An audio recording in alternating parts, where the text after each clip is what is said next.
গতকাল রাতের পবিত্র ঈদ উদযাপনকে ঘিরে মালদা জেলায় তৈরি হয়েছে উৎসবের উচ্ছ্বাসময় পরিবেশ।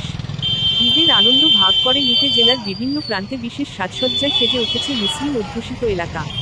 পুরাতন মালদার মঙ্গলবাড়ি পাড়া, শামুন্ডি, মির্জাপুর ও চালিশা পাড়ায় নজর কাটছে নান্দনিক প্যান্ডেল এবং রঙিন আলোকসজ্জা। চারিদিকে আলো ও উৎসবের আবহে ভরে উঠেছে জনজীবন।